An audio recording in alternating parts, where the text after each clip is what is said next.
Welcome to Future Foodcast. I'm Pam Line-Miller, your host, and I want to thank our sponsor, Farm to Plate. They're a software company committed to building tomorrow's food business ecosystem today. Our guest today is really in a niche market, and I am excited to bring their ideas to you because sometimes we talk about generalities, but they're very specific with what they do and what their branding is. I have with me Paul Bauer. He is the Vice President for Bakery, Cheese, and Deli for Plum Market. Welcome to the podcast, Paul. Thanks so much for having me. Yeah, I'm excited to dive into what you do at Plum Market. But first of all, I don't know that a lot of our listeners have actually heard of you because you're in a certain area of the United States, expanding, but tell us a little bit about Plum Market. Yeah, so Plum Market was founded in 2007 in Bloomfield, Michigan. So that's a suburb a little bit northwest of Detroit. Started off as a fairly small specialty market definitely focusing on natural and organic and the highest quality specialty foods we could get our hands on for our guests. So from there, we've expanded into 3 more large format grocery stores in the Detroit and Ann Arbor area. And then the most recent thing, the big one, is 2 days before Christmas this last year, we opened in Aventura, which is just a little north of Miami in Florida. So that was a fun place to go visit in the winter for sure, as we were opening. That's where I'd be, that's for sure. If I was with a Michigan-based company, I think, in the summer. And for our listeners who aren't in the US, which we have quite a few, Michigan gets really cold in the winter and snows and all of that. And down in Florida, where that store is pretty much beautiful all year round. So yeah, it's pretty consistently nice. I mean, definitely very sunny. Don't like visiting there as much in the dead of summer. However, it's still gorgeous. That's true. That is very true. So you have these different stores, and they're for consumers like me to come in and shop. Like, I love the idea of kind of artisan cheeses or some, up leveling of what I find in a normal grocery store. It's just not the regular American cheese or Swiss cheese. You're offering some different options for those of us who want to up level what we're doing. Also in the bakery area, well, really across your entire brand, but those are the easy ones for me to put my hands on as far as what I know. And how do you figure out like what the consumers want? I mean, I guess since 2007, you've figured out what your brand is and how you're providing that, but there's got to be a balance there. Well, I mean, yeah, for sure. We've had a lot of time to get to know our guests and sort of zero in on what we think they're going to like. And there's definitely a lot of trial and error. And I think we try to stay creative.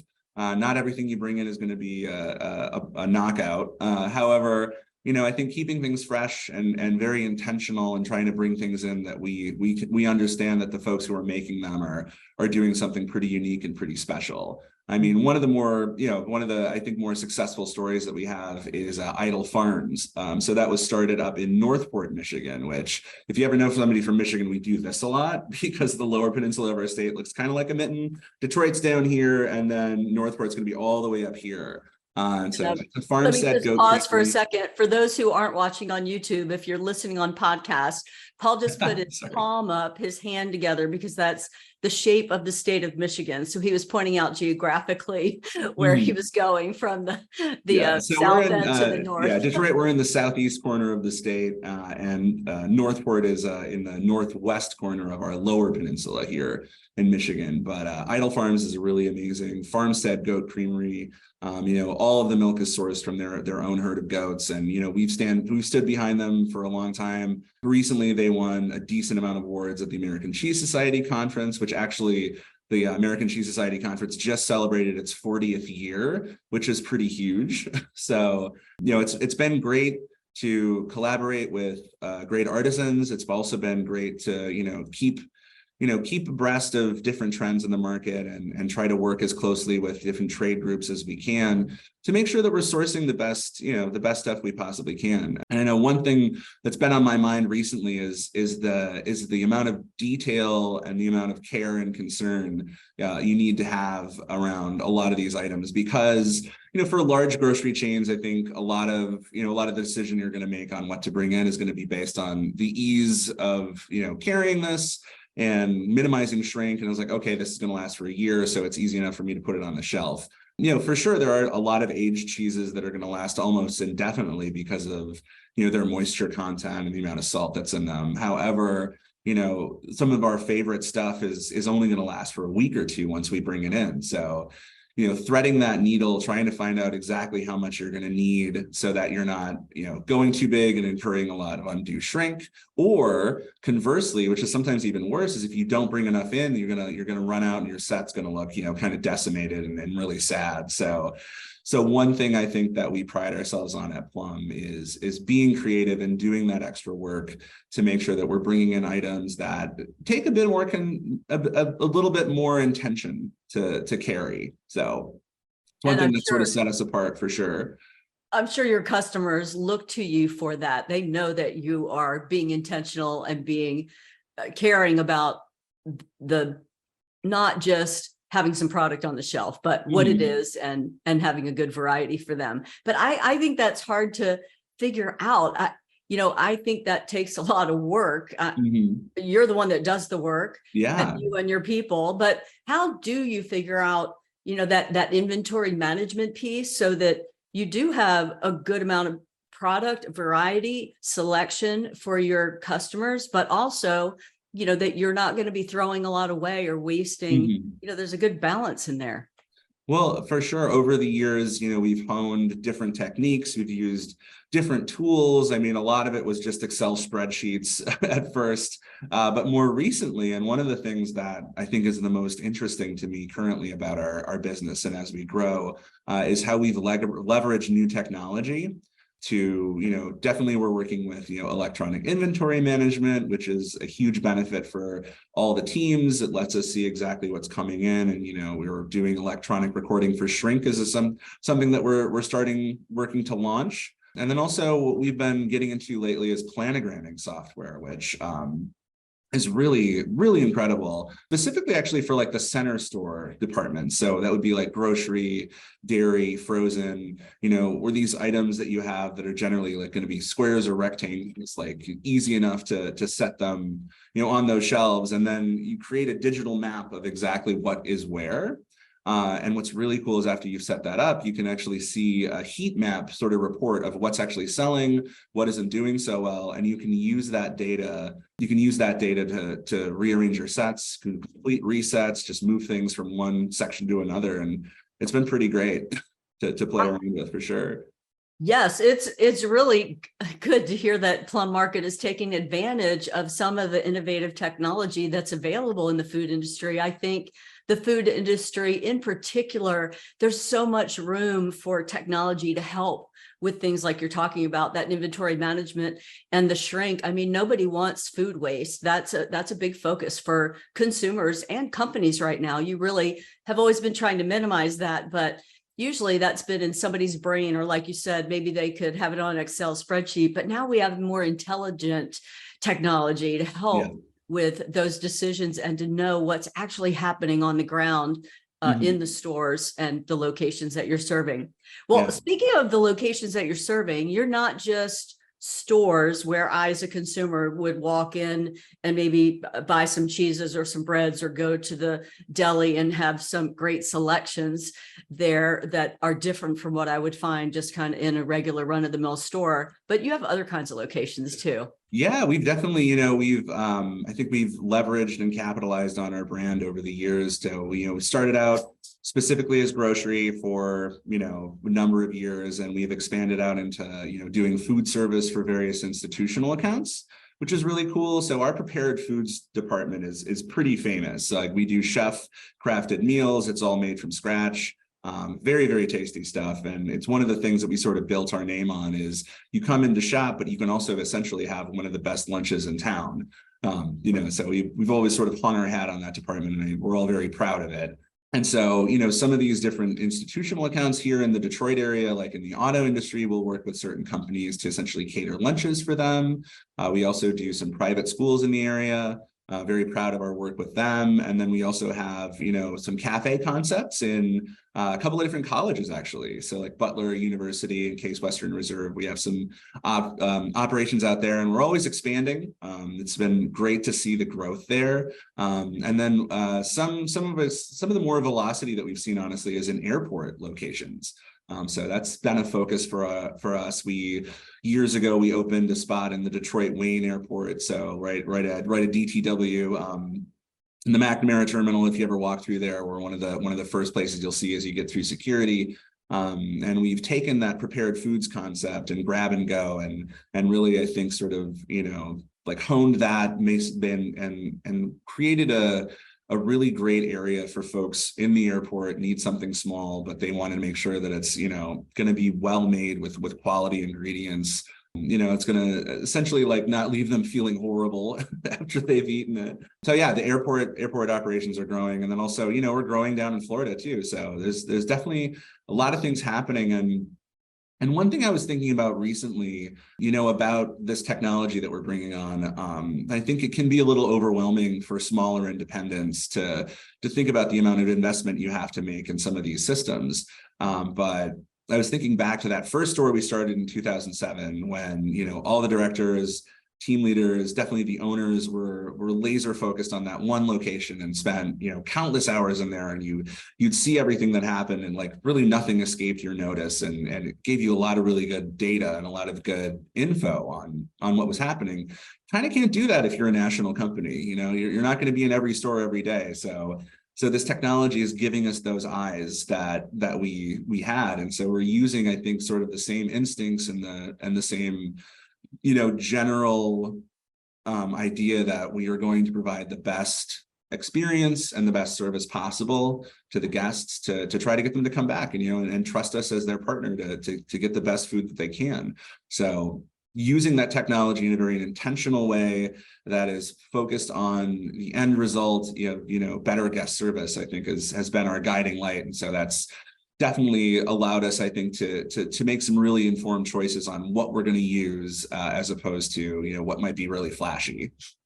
Well, I think you bring up a really good point, Paul, because a lot of companies in the food industry in particular, maybe they start out with one restaurant or like you, one location, and you pour everything into that and you have 100% attention on that. But then the challenge is, how do we scale and maintain our brand identity and the things that are important to us as a brand and that our customers have come to expect, and leveraging technology to be able to do that, kind of rolling up to the executive level with some of the analytics and the insight into what's happening on the ground. I think that's a great use of technology. It sounds like Plum Market is leveraging that ability to be able to see. Well, and you also have a really fun location that you haven't mentioned yet, but I'm a huge sports fan, so I would love for you to mention your really fun location in downtown. Oh yeah, so we yes with the Pistons Performance Center in Detroit. So this was a really fun spot that we opened not too long ago. And so it's right at a new facility in Midtown Detroit, where the Detroit Pistons use to practice. And so, when they're not playing games, they're usually using this facility to hone their skills. I mean, it's got really like beautiful administrative offices and conference rooms. And so we're right on the ground floor, and we have, again, it's a pretty big prepared foods focus. Yeah, very nice. And I just had to mention that for the sports fans out there. Well, it's fun to go visit, because sometimes you'll get a glimpse of the players. Oh, They'll nice. usually be walking around. So Very anybody nice. who's like a really big sports nut tends to like try to work out of that location. Yes. Well, and also as someone who travels a lot, I'm always looking for some good food options. I am ecstatic that a company like Plum Market is, putting their culinary expertise into that market, because I think there's a lot of room for growth there. I hope that you see some great results as you continue to expand into the airport market, and also the institutional and schools. Just elevating that, what we think of when you say the institutional market, it doesn't even sound good, right? Yeah. Like the car manufacturers up there, some big Mhm. companies, you're up leveling that food experience as well, that dining Definitely. experience.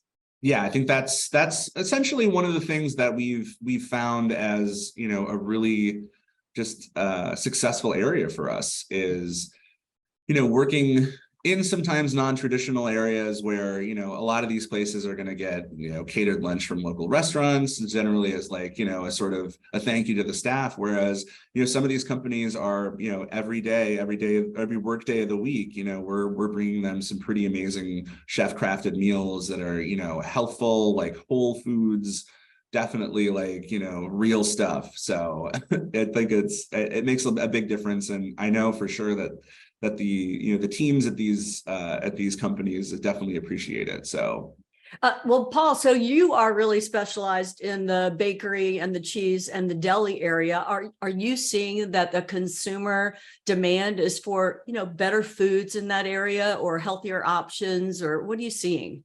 oh, absolutely. Yeah. What we're seeing is huge growth in vegan and gluten-free. You know, we've always focused as much as possible on all natural items.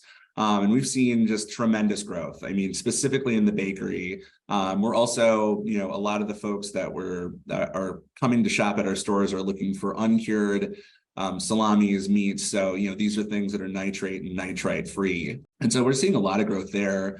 But yeah, generally, I think people are looking for, you know, foods that don't have an ingredient list a mile long.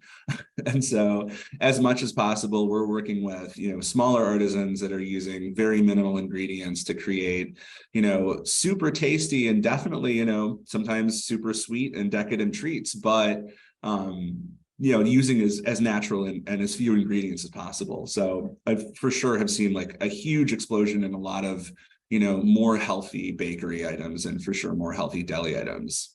We are also hearing that on the Future Foodcast as we speak with food industry people and providers of services and food, that is the trend in the consumer market.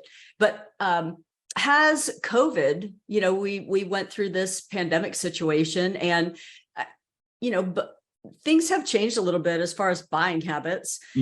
What have you seen at Plum Market as far as your areas in the changes in any kind of consumer buying habits or trends that were happening, you know, in 2018 or 2019, and now how they are in 2023? Yeah, I mean, COVID was, you know, obviously it was a huge disruption everywhere. But for the food industry specifically, I mean, you know, we had all of these restaurants shut down.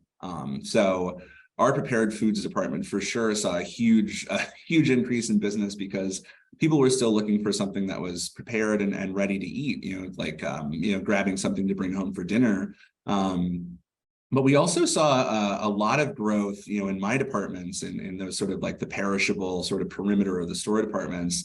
I think folks who were getting a little bit more creative with cooking. I think, you know, a lot of people as they were staying home had a little bit more free time and maybe wanted to experiment for sure with baking. I mean, that was definitely, there were some memes flying around in early 2020 about folks, you know, trying to learn how to bake. You know, we had a lot of people, you know, just like, I think trying to grab ingredients, and we saw a lot more people cooking at home. And I think what's interesting is that I've noticed that trend sort of, it's maintaining. I mean, obviously when the restaurants opened back up, we saw some shifts in buying patterns, but we're still seeing a lot of people, you know, getting specialty cheeses that they're going to go home and use as part of like a big dish, you know. And I think, you know, we just saw those shifting patterns of the way that people were buying food. And it was, you know, definitely some prepared stuff, but also I think people got over maybe their fear of cooking at home. And I think it's stuck for a lot of our guests. So it's been interesting to see, you know,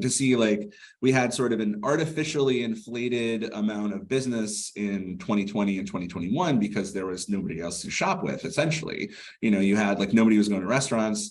We sort of saw a little bit of a correction of that in the last year, but now we're back to, I think, sort of an equilibrium. And what's been interesting is just how each year the holidays have been completely different. I in terms of what people are looking for, and in terms of like if they're even in town. I know we had a lot of people, like as soon as they could, were just going wherever they could for the holidays just to get out of Dodge. And so we saw, a little bit less foot traffic than we would in normal years, but it seems like everything's sort of coming back to normal, but it's always a bit of a moving target. That's so interesting. I know I, for one, sought out some new recipes with some interesting ingredients. And I was one of those consumers that was trying out new things, and because we were cooking a lot more at home. And so I can see the interesting thing about that, Paul, is that maybe some customers who didn't know about you before, because they had the place they normally went out, or found you and found you as a resource. So maybe there was a little bit of slacking off, but then they know you're there and they're coming back for the types of products that they know you provide because you branded so well. So Yeah. I think, yeah, as things settle out, we'll see how all that happens. But hopefully, well, and I think we not to interrupt, but we Yeah, built a lot of loyalty in the early days of COVID. We were very, very quick to adopt pretty strict cleaning measures, social distancing we embraced like right away. So I know a lot of our guests who would come in to shop were very comfortable because of the different, pretty drastic measures that we'd taken that increased, quite a bit of labor just to run the store, to, make the aisles one way, to make more room for people, to, we had special shopping hours for some of our older or immunocompromised guests, that they'd have a much lower capacity of guests in the store at a time. And I think it went a long way to really impart to our guests that we care about them. And we want them to have a good time, and we want them to, stick around for sure. So right. it was one thing that we did very well and we're very proud of. True to your brand and going the extra mile to give your customers that experience that was a quality experience for them, and also, helped with the whole situation. I mean, none of us want to go back through that again, but yeah, it was wild. It was a little wild. It was a lot wild, actually. Well, listen, Paul, I love Plum Market. I'm in the Southeast United States. If I go to Florida, I'm coming to see you. Definitely, if I'm coming to Michigan, I'm going to downtown Detroit to the Pistons location to see that location. But is there anything else you'd like to share with us today about Plum, or about the food industry in general, or even about yourself? We would love to leave our listeners with some fun fact or information. Well, one thing that's been on my mind recently, and I mentioned it briefly earlier. So the American Cheese Society conference was founded back in 1983. So they're celebrating their 40th anniversary this year. I just sent my support staff out to Des Moines, Iowa last week for their conference. And it's been really great to see the emergence, and then just the success and the growth of really high quality, very specialty artisan cheese making in this country. Years ago it used to be a joke that what is American cheese, and American cheese was always synonymous with an oil-based processed craft single. And I do think that, as we've grown, and, as a lot of these artisan cheesemakers are taking home international awards, it's great to see like a shift in that perception. And so I think it's just been really great to see. So I just want to congratulate everybody who's involved with that organization. And it's been great to be a part of it as it grows. Exciting. And I hope to see a lot, I hope to see that, bleeding over into other areas of American artisan food making. I mean, for sure. And, I think we make some of the best beer in the world. That's internationally recognized. And I think, American food culture is becoming more sophisticated. And also I think it's becoming a lot more accessible. So that's really, really cool. And that's something we want to foster at Plum and support any way we can. Very nice. And that whole local sourcing, or more local sourcing, is really a trend that is. Yeah, and we highlighted anything that we get that's from within about 350 miles, or like, what you could get to in about a tank of gas. We'll usually have special signage for it, and we definitely promote it. And, we'll do in-store demos and tastings and, events with the folks who make it. One thing that we do in the back end is anytime we're bringing in something local, we'll actually have all of the various team leaders from the different stores we'll all get on a Zoom or a Microsoft Teams meeting with the producers and just really drill down into what makes them so unique. And I think it goes a long way toward, hyping up their amazing products. Absolutely. And I'm so glad that you're promoting the local products. I wouldn't expect anything less from a brand like Plum Market from what I've heard today. And I really appreciate you being with us, Paul. Thank you so much. Thank you so much for having me. It's been awesome. And thank you to our sponsor, Farm to Plate. They're enabling better food supply chain management. You can find out more at farmtoplate.io. Thanks for listening to Future Foodcast. Future Foodcast is powered by Farm to Plate, the leading food blockchain platform. Subscribe on YouTube or wherever you listen to podcasts to stay up to date with the very latest innovations in the food industry.